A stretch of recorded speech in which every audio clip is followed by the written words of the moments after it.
Dangerous Wine Tycoon Fall in the Extraordinary Girl Finale. Wow! Humahangang wika ni Shanika habang pinagmamasdan ang ikta-iktaryang taniman ng ubas na pag-aari ng pamilya ni Cyrus. Is this your kingdom? Tanong ni Shanika sa binata. Humalakhak ito. I'm glad you like it. Valle de Esperar was a 1,000-acre vineyard. Kahit saan siya tumingin, ay puro taniman ng ubas ang nakikita niya. The Anger Villa provided a great view of it. Ayon kay Cyrus, ilang dekada ng pag-aari ng pamilya nito ang nasabing vineyard. Of course I do. It's like paradise. Iginala ni Shanika ang kanyang paningin sa paligid niya. Ilang beses na akong pumunta dito sa France pero hindi pa ako nakakita ng ganito kagandang lugar. I love it here. Then I'm sure you will enjoy your stay here.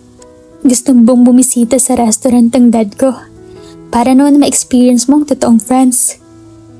Matatagpuan sa southern gate ng vineyard ang restaurant ng kanyang ama. Sige. Winelcome sila ng ama ni Cyrus. I'm glad you finally had time to spend vacation in our humble vineyard. Nanlaki ang kanyang mga mata. Humble? I think grand is more appropriate, and I love your restaurant. It's very cozy. I'm glad you like the restaurant. From the balcony, you will have a nice view of the vineyard. Order what you want, and I will charge everything to Cyrus. He said with a wink. Pagkatapos ay nagpaalam na ito. I like your father. Parang lagi siyang masaya. Komento ni Shanika pagkaalis nito. That's why my mother fell in love with him. Noong dito pa sila nakatira, halos ayaw nang umalis ni Mami. Ayaw niyang iwan si Daddy. I saw them in the party. In love na in love pa rin sila sa isa't isa. Hinawakan nito ang kanyang kamay. Gusto kong ganun din tayo. In love pa rin tayo sa isa't isa kahit matanda na tayo. Siyempre, yun din naman ang gusto ko eh. Nag-order sila ng pagkain. Hindi nagtagal, isinilbi iyon sa kanila. Nahirapan si Shanika kumain dahil isang kamay lamang ang gamit niya. Let me help you. Wika ni Cyrus. Pakiramdam niya ay isa siyang prinsesa habang pinagsisilbihan siya ni Cyrus. Hindi lamang nito hinihiwa ang pagkain, kundi sinusubuan pa siya nito. Ang daddy raw mismo nito ang nagluto para sa kanila. Pabilik na sila ng villa nang mapansin niyang inaayos ang ibang bahagi ng vineyard. Anong okasyon? Tanong niya. Bordeaux Wine Festival. Kaya kita niyaya rito ng ganitong panahon para mapanood mong festival. Kahit mas gusto ko sa Pilipinas, pinipilit ko pa rin umuwi rito para mapanood ang wine festival. It is a very special holiday here. Later, you'll know why. Hindi pa man ay excited na si Shanika para sa pagsapit ng nasabing festival. Hindi mapakali si Shanika habang hinihintay niya si Cyrus na lumabas ng villa. Pupunta sila sa Girondo Square, kung saan gaganapin ang pagsisimula ng wine festival. Namimiss niya ang kanyang kamera. Bata pa lamang siya ay bitbit na niya ang kanyang kamera. Kahit saan siya magpunta, ayaw niyang mamiss ang magagandang lugar o mga interesanting pangyayari na makikita niya. But her camera was broken during the riot. At kahit may camera pa siya, ay hindi rin naman niya magagamit iyon dahil nakakast ang kanyang kamay.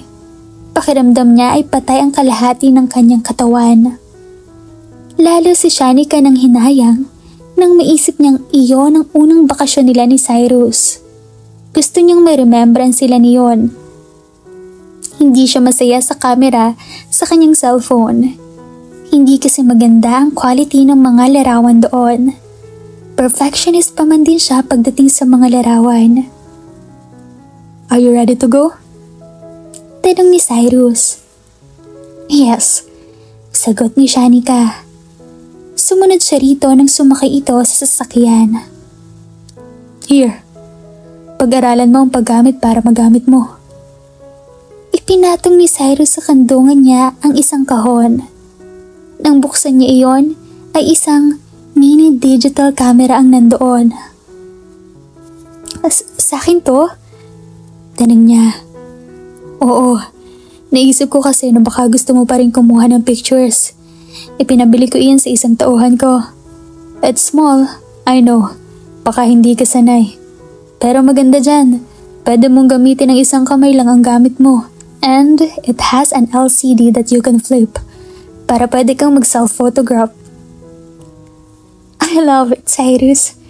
Thank you. Niyakap niya ito at sinimulan niyang basahin ang manual. Look, ipinakita niya rito ang manual. I can adjust the speed and resolution. May video cam pa yan at malaki ang memory card.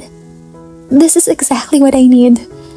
Okay lang ba sa'yo na kumuha ko ng pictures kasi, diba, hindi niya tinapos ng sasabihin. Galit ako sa trabaho mo. Pinisil nito ang kanyang baba. Sinabi ko nang tapos na tayo ron, diba? Saka kahit ako manghihinayang kapag hindi mo nakuhanan ng mga pictures ang festival na ito. Bakasyonista ka. Dapat tamang na may dala kang camera. Tinampian ni Shanika ito ng balik sa pisngi. Thank you, and I love you. He knew exactly what could make her happy. Hindi maramot ito. Dapat na siguro niyang pag-isipan kung ano ang makabubuti sa kanila at sa kanilang relasyon. Humilig si Shanika sa balikat ni Cyrus habang pinapanood nila ang firework display. They were sitting at the bank of the Goron River. Tumagal ng 4 na araw ang festival. Tumulong sila sa pag-a-assist ng wine tasting. Marami silang naibentang alak dahil sa dami ng mga turistang pumunta sa vineyard. Isinama rin siya ni Cyrus sa pagtutour sa vineyard. Kasama sa tour ang pagpapaliwanag kung paano ginawa ang iba't ibang klase ng alak at kung para saan ang alak at ang iba't ibang klase ng ubas. Nang umagang iyon, ay nanood sila ng mga Bacchus floats sa ilog. Kasama nila ang mga magulang nito at ang ilang kaibigan nito. Dumalo rin sila sa giant picnic sa Etels de Turior. Parang walang katapusan ng festival na iyon. Inaantok ka na ba? Hindi pa. Maganda nga panoorin ng fireworks. Diba may pupuntahan pa tayo bukas? Tanong ni Shanika. Oo, mag-e-explore tayo sa estuary vineyard by water. Hindi ka ba naiinip dito? Wala kasing gera. Walang sumasabog na bulkan. Nag-e-enjoy ako ng gusto rito. Kapag nag-cover ako ng festival dati ay hindi ko na-e-enjoy yun. Kahit gaano pa kaganda ang isang lugar. Hindi ko magawang magsaya. Lagi kasing puro trabahong nasa isip ko. I didn't have time to relax. I'm glad you took me here. Hindi agad sila pumasok sa kanya-kanyang silid. Pag-uwi nila sa villa, nagpunta sila sa balkonahe at nagkwentuhan habang umiinom ng kape. Babalik na pala tayo ng Manila next week. Parang gusto kong dumito na lang. Well, you can stay here longer. Baka lang magalit ang papa mo. Nilanghap niya ang aroma ng kape. Alam mo ba na buong buhay ko ay si papa na lang at ang approval niyang iniisip ko? Natural lang yun. I feel the same way with my father. No, it's different. Nung bata pa ako, invisible na ako sa kanya. He never appreciated me as a daughter. Puro si kuyang nakikita niya. So I did everything to please him. Pinilit kong maging isang magaling na photojournalist. I thrive on danger because that was what he did during his prime.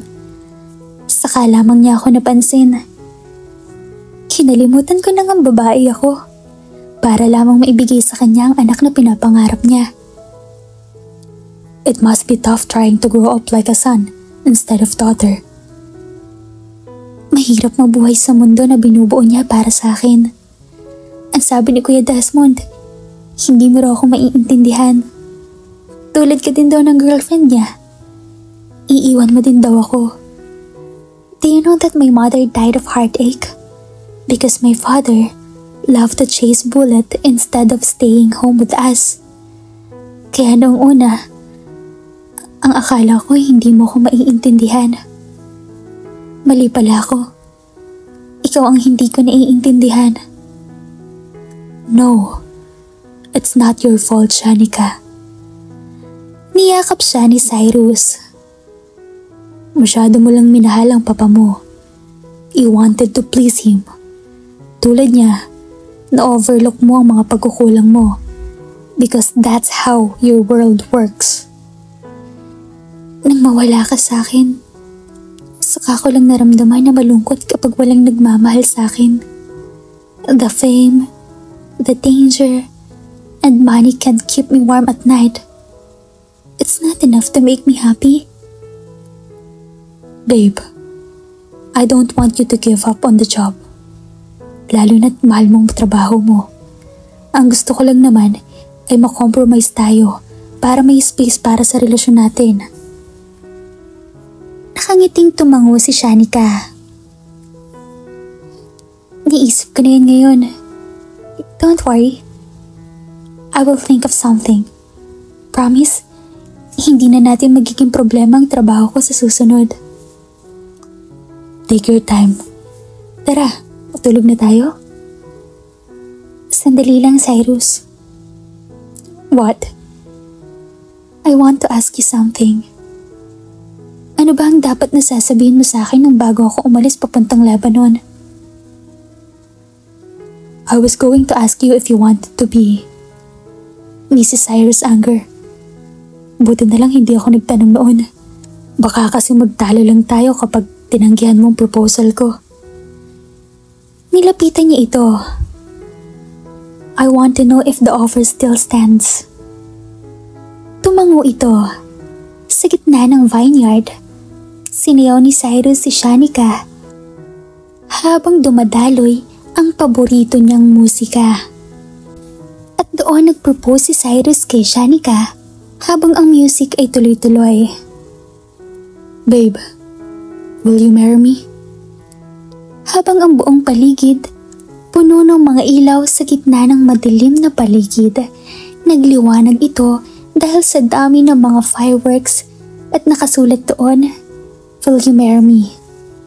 Naiyak sa sobrang saya si Shanika at naisagot na lamang nito ang yes. I will marry you, Cyrus. Alam mo ba, ito ang isa sa mga dahilan kung bakit gusto kita dalhin dito sa France. Gusto kong pakasalan ka at hindi ko na kayang mawala ka sa akin. Hindi ko makakaya yun, babe. Mahal na mahal kita. Sobrang mahal din kita, Cyrus. Ikaw lang nagpahalaga sa akin at tumanggap sa pagkatao at trabaho ko. Ano? Pakakasalan mo ang lalaking iyon? Dumagundong sa sala ang galit na boses ng ama ni Shanika. Pagkagaling ng France, ay ipinaalam agad nila ni Cyrus sa kanyang pamilya ang plano nilang pagpapakasal. Kailangan niyang makuha ang consent ng kanyang pamilya para makapagpamanhikan na ng formal si Cyrus at ang mga magulang nito. Opo, Cyrus asked me to marry him and I accepted it. Pika ni Shanika. Naghiwalay na kayo dati. Paano ka nakakasiguro na hindi ulit kayo maghihiwalay? Ang lakas ng loob mong magpakasal sa kanya. Sabi ng kuya ni Shanika. You must be insane. Use your brain for once. Naayos na namin ni Shanika ang problema namin. Sabi ni Cyrus na sinamahan siya sa pagsasabi sa kanyang pamilya. Aalagaan ko si Shanika. Hindi ko siya sasaktan. Diba, tutol ka sa trabaho ng anak ko? Tanong ng kanyang ama. Ibig bang sabihin yan, hindi ka na magagalit kahit lagi siyang wala dahil nasa malayong lugar at peligrosong lugar siya para mag-cover ng news? Napag-usapin na namin yan, Papa. Nakangiting sabi niya. I'm quitting my job as a photojournalist. What? Sabi ng kanyang ama na napatayo mula sa kinauupuan nito. Pinaghirapan mo ang trabahong yan, tapos ipagpapalit mo lang sa lalaking yan? Nababaliw ka na ba? Mag-aaral ulit ako. Magtuturo ako sa university pagkatapos para naman ma-produce pa ako sa maraming journalist para sa inyo. Casual na wika ni Shanika. Iyon ang naisip niyang paraan para maayos ang schedule nila ni Cyrus at para hindi na ito nag-aalala na pumunta siya sa isang peligrosong lugar. No, it simply won't do. Sabi ng kuya niya. You love your job. Bakit ka magpapa-impluwensya sa lalaking iyan na iwan ang trabaho mo? It's not his idea. Ako ang nagdesisyon na iwan ang trabaho ko. But you'll be leading a boring life, Shanika. Mamimiss mo rin ang trabaho mo. I can always travel the world, kuya. Pwede ko pang makasama si Cyrus at ang ibang magiging anak namin. May offer na ako sa friends kung sakaling gusto ko magtrabaho sa isang travel magazine. I can still do what I want. I had enough of this lunacy, Beatrice. That man is not good for you. Kung iiwan mo ang trabaho mo, kalimutan mo ng anak kita. You are not good enough to be my child. I was never enough for you, she said bluntly. Sa pagkakataong iyon ay wala siyang nararamdamang sakit. Ibinubuwis ko ang buhay ko para pasayahin kayo. Kailan ba kayo nagiging proud sa akin? Nung pumutok ang noo ko dahil nasaktan ako sa rally? Kapag sinasabi ko na nabuhay ako kahit sumabog ang bomba sa tabi ko? But you never asked if I'm okay. Na madisgrasya ako sa friends. Hindi niyo ako dinalaw. Wala akong halaga sa inyo. Now you're being sissy. Bulyaw ng kanyang ama. This man is softening you up. Kailan ka pa naging emosyonal, Shanika? Matagal na po. Hindi lang yun nakikita dahil takot ako na ipakita sa inyo yun. Dahil baka magalit kayo. Isa pa, wala naman kayong pakialam sa nararamdaman ko. Maybe you also called my mother a sissy. Kasi mahina at emosyonal din siya tulad ko. Leave your mother out of this. Bakit? Hindi niyo matanggap na namatay si mama dahil sa sama ng loob.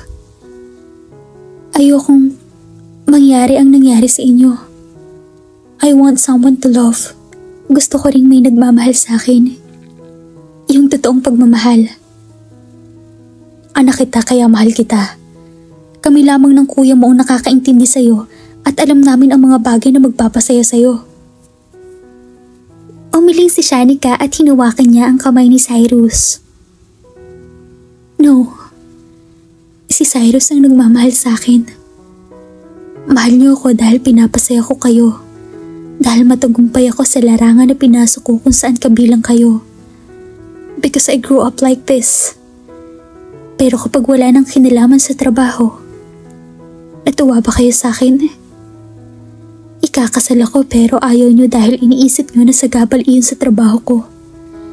Ayaw niyo kay Cyrus dahil hindi niyo siya katulad na puro sarili niyo lang ang iniisip. I had enough pa. Gusto mong sumama sa lalaking yan? Sige, magsama kayo. Pero wag mong asahan na ako ang maghahatid sa'yo sa altar. Hindi ako pupunta sa kasal niyo. Humigpit ang pagkakahawak ni Shanika sa kamay ni Cyrus. Masakit para sa kanya ang binitawang salita ng kanyang papa, pero hindi niya i-give up ang unang desisyon niya. Naiintindihan ko kung iyan ang desisyon niyo, pa. I'm tired of pleasing you. Ayoko nang mabuhay ng ginagaya ko kung paano kayo mag-isip, gumalaw at huminga. Gusto ko naman gawin ang mga bagay na magpapasaya sa akin. I want my own happiness. I want a life that is mine. Malungkot si Shanika habang nagbabiyahe sila ni Cyrus pabalik sa kanyang condo unit. Niyakap agad siya ni Cyrus pagpasok nila sa condo unit niya. It's okay, Shanika. Hindi niya napigilang umiyak. Hindi ako nasasaktan dahil galit sa akin si Papa. Nalulungkot lang ako dahil hindi ko ma-share sa kanya ang kaligayahan na nararamdaman ko.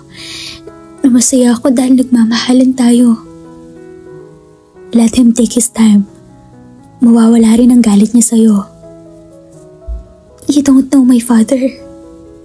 Malalim siya kung magtanim ng galit. We have a year. Isang linggo na lamang at matatanggal na ang cast niya. Magtatrabaho pa rin siya sa international press photo hanggang sa makakita ang mga ito na ipapalit sa kanya. Sa susunod na buwan ay magti-take up siya ng exam para sa masteral niya. Sa susunod na taon na ang kasal nila ni Cyrus. Mahabang panahon iyon para lumambot ang puso ng kanyang papa sa kanya. Sa kabila ng mga nasabi niya ay gusto pa rin niyang makasama ito sa kanyang kasal.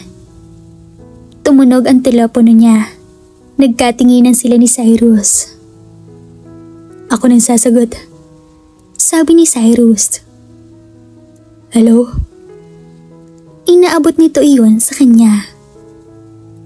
It's your brother. Kausapin mo siya. Kinuha ni Shanika ito. Hello? Shanika. Pasensya ka na sa mga nasabi ni Papa kanina. Nabigla lamang siguro siya nang malamang ikakasal ka na. It's okay, kuya. Sanay na ako.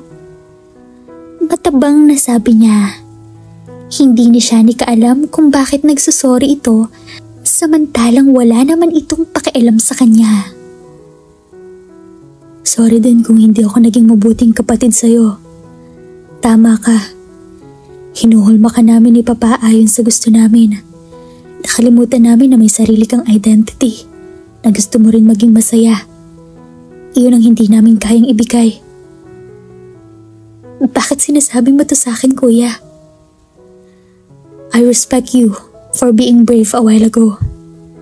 Nagawa mong sabihin ang nararamdaman mo. Hindi katulad ko. Wala akong ginawa kundi sundin si Papa. Maswerte ka dahil ipinaglaban mo si Cyrus. Hindi ko man lang kasi naipaglaban ang relasyon namin ni Marga. Hindi ko siya hinabol dahil ayaw rin ni Papa sa kanya. Bakit hindi mo subukan? You don't have to give up your job. Babawasan mo lang ang oras mo ron para may oras ka sa magiging pamilya mo.